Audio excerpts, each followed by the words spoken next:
नमस्कार, हमारा उत्तर प्रदेश देख रहे हैं आप और मैं हूं आपके साथ गौरव राजेंद्र। बुलेटिन की शुरुआत करते हैं। साल 2024 में गृह मंत्रालय ने देशवासियों के लिए न्याय तक आसानी से पहुंच सुनिश्चित करने और प्रधानमंत्री नरेंद्र मोदी की परिकल्पना के अनुसार एक सुरक्षित भारत के निर्माण के लिए शुरू किए गए ऐतिहासिक सुधारों का वर्ष था।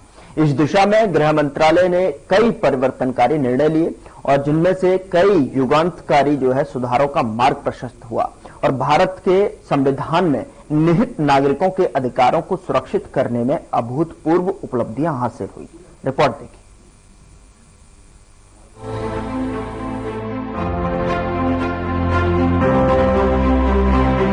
साल 2024 में गृह मंत्रालय ने देशवासियों के लिए न्याय तक आसानी से पहुंच सुनिश्चित करने और प्रधानमंत्री नरेंद्र मोदी की परिकल्पना के अनुसार एक सुरक्षित भारत के निर्माण के लिए शुरू किए गए ऐतिहासिक सुधारों का वर्ष था।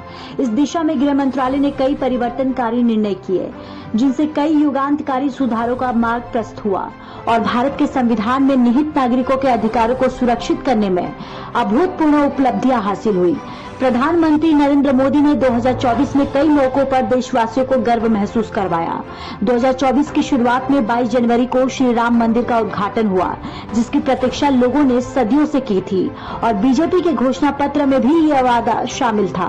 पीएम मोदी ने 2024 में कई अहम बुनियादी ढांचे के प्रोजेक्ट्स का उद्घाटन किया, जो भारतीय अर्थव्यवस्था और समाज को आगे बढ़ाने में मदद करेंगे।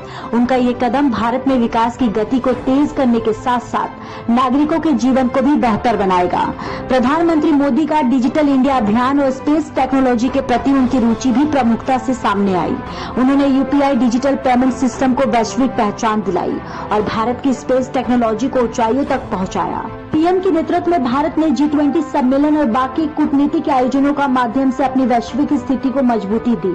उन्होंने इन सम्मेलनों में भारत का पक्ष मजबूती से रखा, जिससे देश को इंटरनेशनल लेवल पर पहचान मिली। मैं नरेंद्र दामोदर दास मोदी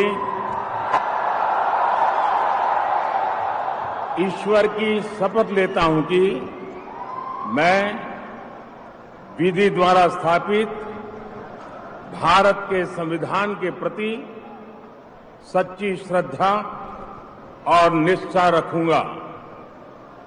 मैं भारत की प्रभुता और अखंडता अक्षुण्ण रखूंगा। मैं संघ के प्रधानमंत्री के रूप में अपने कर्तव्यों का श्रद्धापूर्वक और शुद्ध अंतःकरण से निर्वहन करूंगा तथा मैं भय या पक्षपात, अनुराग या द्वेष के बिना सभी प्रकार के लोगों के प्रति संविधान और विधि के अनुसार न्याय करूंगा। मैं नरेंद्र दामोदर दास मोदी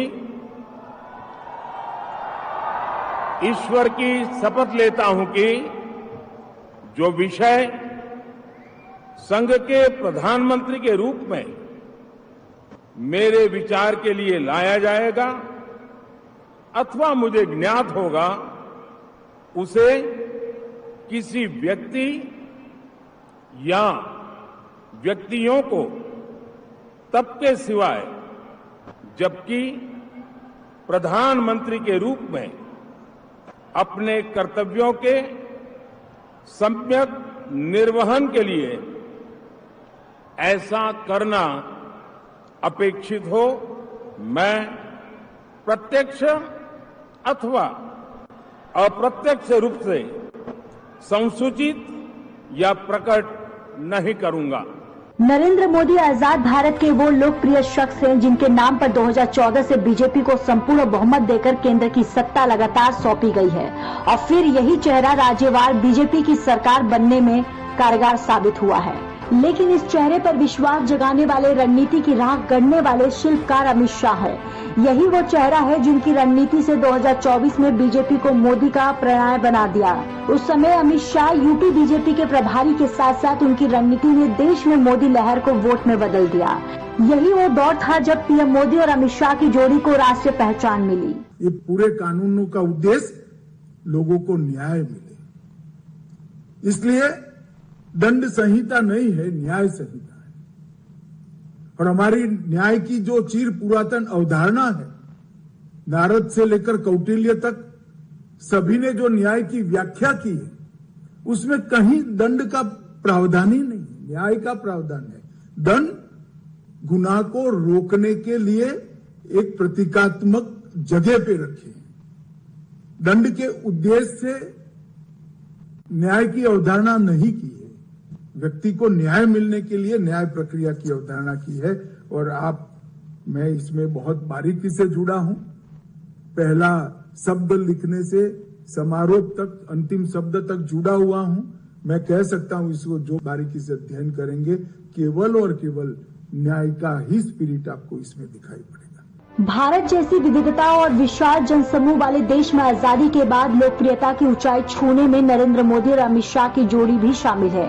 और ये जोड़ी का इतिहास बेहद दिलचस्प है, जिन्होंने भारत को सभी क्षेत्रों में एक अलग पहचान दिलाई। इनकी ताकत की वजह से बीजेपी में सकारात्मक बदलाव का सिलसिला नहीं थमा और ये सिलसिला अब भी जारी है। Bureau report.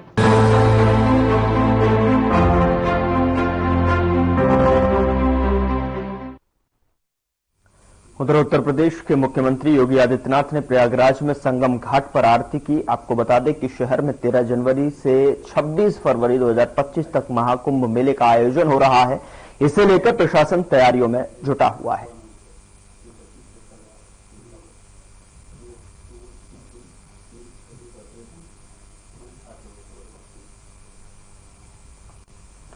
तस्वीरें प्रयागराज से, जहां पर सीएम योगी ने घाट पर आरती की और पूरी तरीके से जो है प्रशासन प्रयागराज में होने जा रहे महाकुंभ को लेकर पूरी तरीके से सुरक्षा व्यवस्था के मद्देनजर तैयारियों में जुटा हुआ है। संगम घाट पर सीएम योगी ने आरती की। ये तस्वीरें आपकी स्क्रीन पर प्रयागराज से, जहां पर सीएम योगी आदित्यनाथ संगम घाट पहुंचे और वहां पर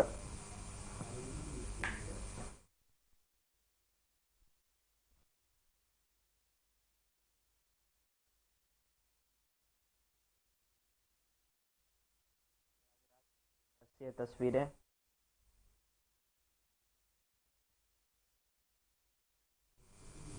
उधर सीएम योगी आदित्यनाथ ने स्टार्टअप को बढ़ावा देने के लिए एकेटीयू सहित तीनों टेक्निकल यूनिवर्सिटी को इनोवेशन से जोड़ने के निर्देश दिए हैं। उन्होंने कहा कि एकेटीयू सहित तीनों यूनिवर्सिटी में इनोवेशन सेंटर बनाएं और जहां पर युवाओं को स्टार्टअप से संबंधित सभी सुविधाएं उपलब्ध करवाई जाएं। सरकार फंड देगी, ग्लोबल और लोकल मार्केट की मैपिंग करार कर जो है मौजूदा ट्रेंड के अनुसार युवाओं को दक्ष बनाएं। और साथ ही सीएम योगी आदित्यनाथ ने सोमवार यूपी इनोवेशन फंड की उपयोगिता को लेकर बैठक की है और साथ ही उन्होंने कहा कि सरकार के पास में फंड की कमी नहीं है, जबकि युवाओं के पास इनोवेशन तो है लेकिन फंड की कमी है। ऐसे में यूनिवर्सिटी के माध्यम से जो है छात्रों को फंड उपलब्ध कराया जाए और इससे आने वाले समय में नए नए इनोवेशन सामने आएंगे। इससे प्रदेश का युवा ग्रोथ करेगा तो वहीं प्रदेश का भी नाम रोशन होगा।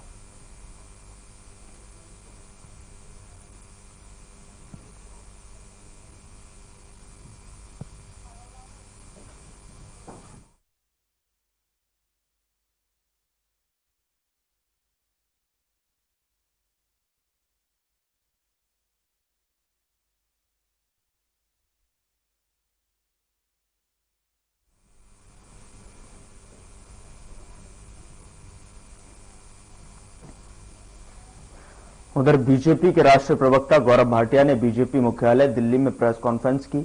आइए आपको सुनाते हैं क्या कुछ कहा। ये प्रेस वार्ता अरविंद केजरीवाल कट्टर बेईमान अब कैसे ढोंगी और फरेबी भी बन गए हैं, कुछ प्रमुख बिंदु आपके समक्ष रखते हुए मैं अपनी बात रखना चाहूंगा। और शुरुआत, कई पहलू हैं इस प्रेस वार्ता के। सबसे पहले ये कह के करना चाहूंगा कि अब ये ढोंगी फरेबी कट्टर बेईमान पापी आपका कन्वीनर अरविंद केजरीवाल हमारे दिल्ली के बच्चों को भी नहीं बख्शेंगे।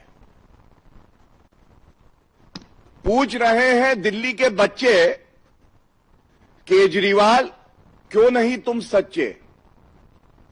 और ये मैं इसलिए कह रहा हूं, राजनीति अपनी जगह है, लेकिन दिल्ली के बच्चों को ओछी घटिया गंदी राजनीति करते हुए उनका इस्तेमाल करना कोई अगर सीखे तो अरविंद केजरीवाल और मुख्यमंत्री आतिशी मारलेना से। सबसे पहले तथ्य रख दूं आपके समक्ष।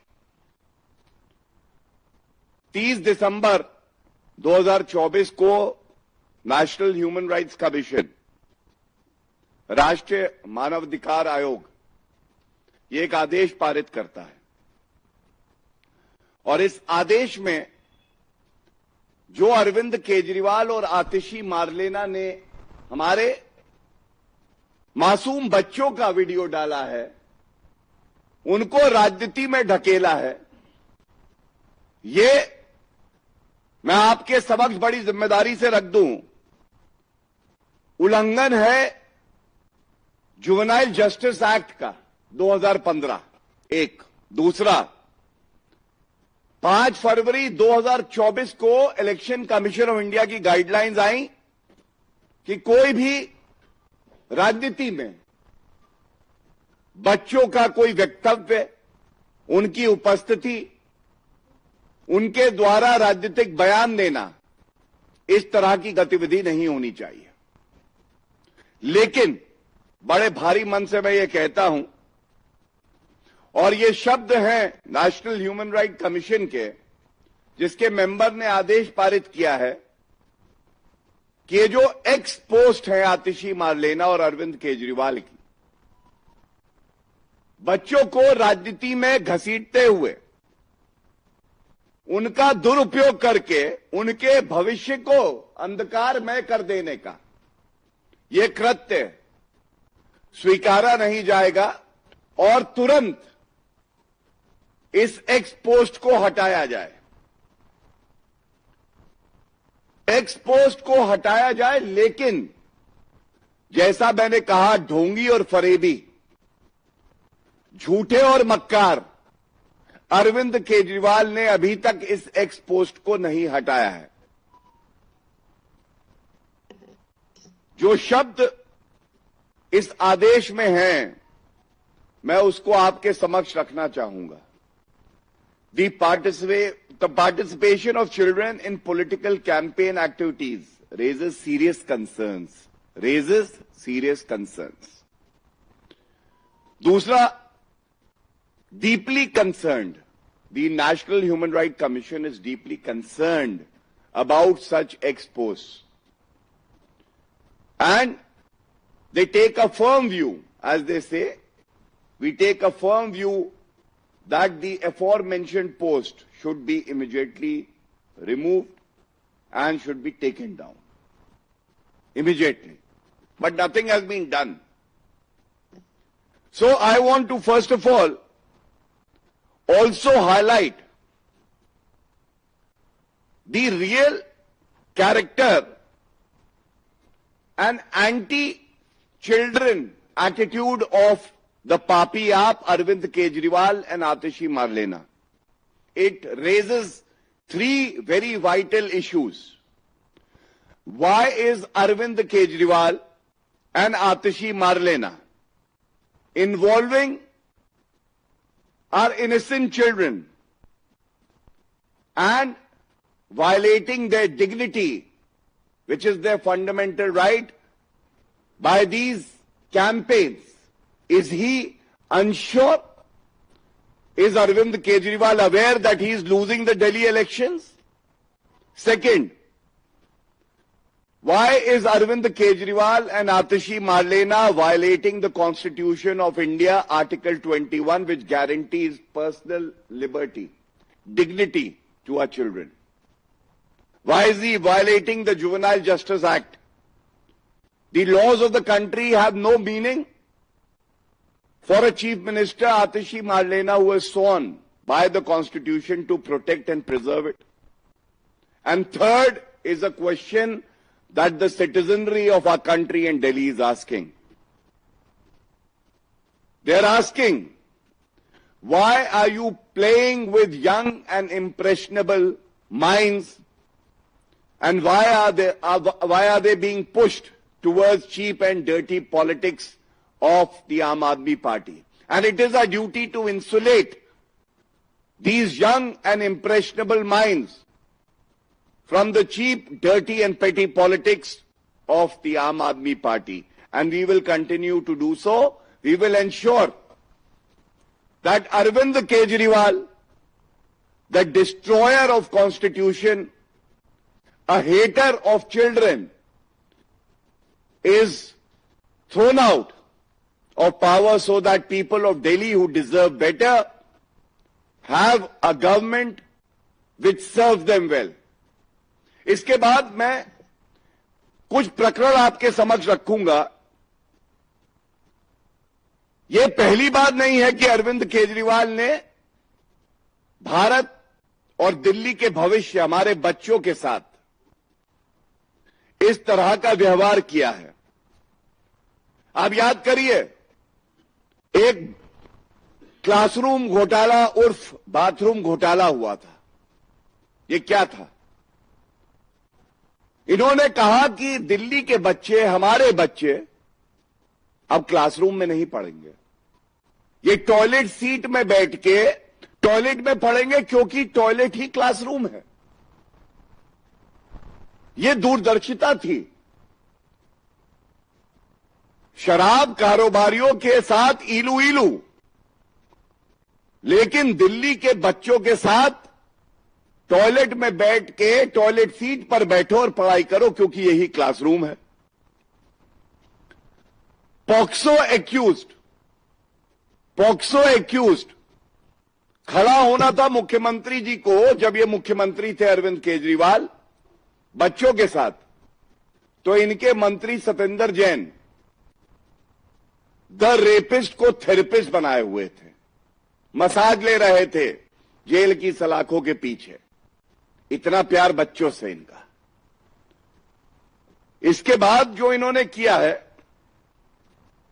इस पे मैं जरूर एक टिप्पणी करना चाहूंगा. हम सब जानते हैं, दिखावे की राजनीति अगर कोई करता है तो वो अरविंद केजरीवाल. 10वीं और 12वीं के बच्चे परीक्षा में बैठते हैं और फेल हो जाते हैं, तो इनको लगा कि हमारी साग पर भट्टा लगेगा. तो इन्होंने क्या किया कि 9वीं और 11वीं के जो बच्चे हैं उनको अच्छी शिक्षा तो नहीं दी, लेकिन उनको फेल करना स्टार्ट कर दिया. इसलिए फेल करना स्टार्ट कर दिया कि अगर 9वीं और 11वीं में फेल करेंगे तो इनको लगा 10वीं और 12वीं के जो परिणाम आएंगे वो अच्छे आएंगे. और आप सोचिए किस तरह की विभत्स राजनीति ये व्यक्ति करता है, जो 11वीं और 9वीं कक्षा में हमारे बच्चों को जबरदस्ती फेल किया, उसके बाद उनके साथ कहता है हैप्पीनेस उत्सव बनाएंगे. आप सोच देखिए कितनी जहरीली है. 9वीं और 11वीं के बच्चों को पढ़ाकर शिक्षा का अधिकार जो उनको है, क्लासरूम में अच्छी फैसिलिटीज हो, ये सुनिश्चित करना था. लेकिन नहीं, बच्चे हम तुम्हें 9वीं और 11वीं में ही फेल करेंगे और उसके बाद हैप्पीनेस उत्सव बनाएंगे. तो अब दिल्ली भी कह रहा है, जैसा एलजी साहब ने लिखा है, अपनी पार्टी की ही मुख्यमंत्री को अस्थाई मुख्यमंत्री बता रहे हैं. तो दिल्ली की जनता भी कह रही है, आपको हटाकर, अप्रत्याशित हार दिखाकर, राजनीति से बाहर कर दिल्ली की जनता अब हैप्पीनेस उत्सव बनाने जा रही है, क्योंकि भाजपा आइए आपको सीधे लिए चलते हैं प्रयागराज, जहां पर सीएम योगी प्रेस कॉन्फ्रेंस कर रहे हैं। क्या कुछ कर रहे हैं, आइए आपको सुनाते हैं। व्यवस्था भी होगी, पब्लिक एड्रेस सिस्टम भी होगा। ये सारी कार्रवाई आगे बढ़ाई जा चुकी है।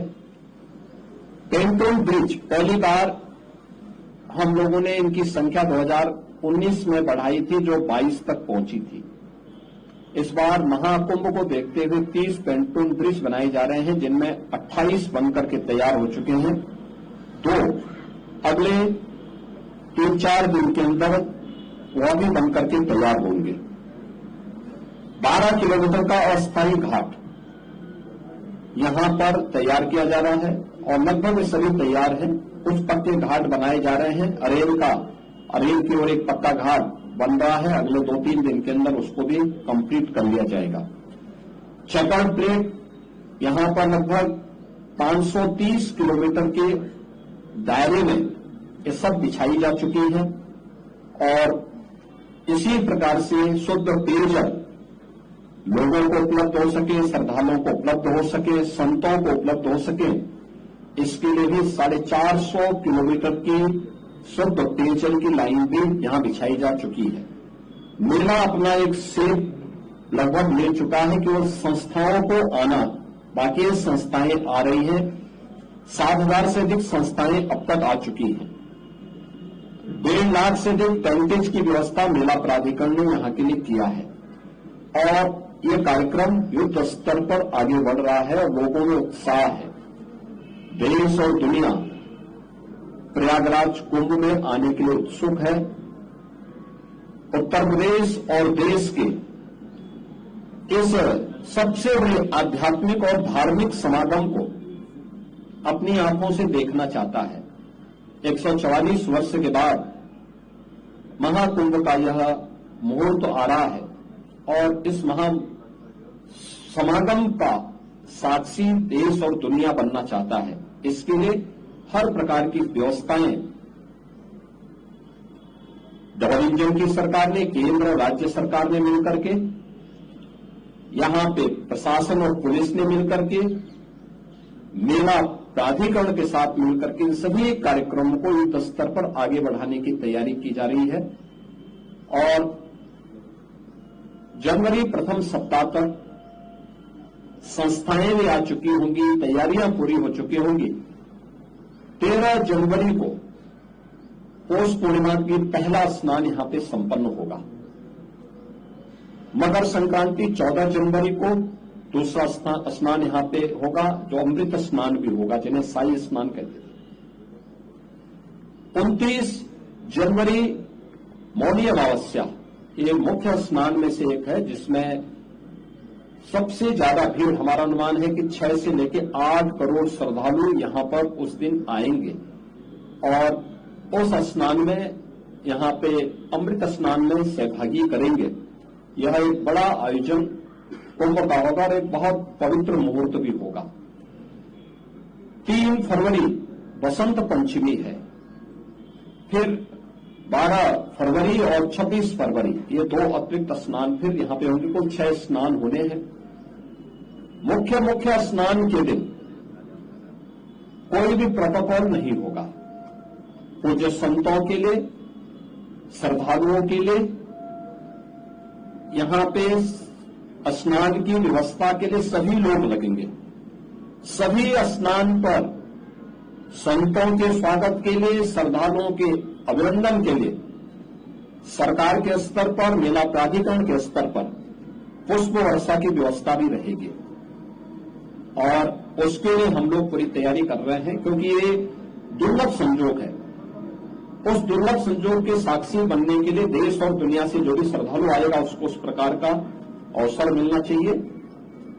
प्रकृति और परमात्मा की कृपा से, भगवान प्रयागराज की कृपा से, द्वादश माधव की कृपा और मां गंगा, मां यमुना की कृपा से ये पूरे कार्यक्रम सकुशल संपन्न हो। आज इस दृश्य मैंने यहां बैठक की है, पूजा भी की है और आप सबके सहयोग से इस पूरे आयोजन को पूरी भव्यता के साथ यहां पे आयोजित करने का गौरव यहां पे डबल इंजन की सरकार को प्राप्त होगा, प्रयागराज मेला प्राधिकरण को प्राप्त होगा, प्रयागराज वासियों को प्राप्त होगा। मेरी प्रयागराज वासियों से ये अपील होगी कि स्वच्छता का और आतिथ्य सेवा का जो उदाहरण प्रयागराज ने इससे पहले किया है 2019 के कुंभ में, उससे अच्छा अवसर। फिलहाल बुलेटिन में इतना ही। नमस्कार।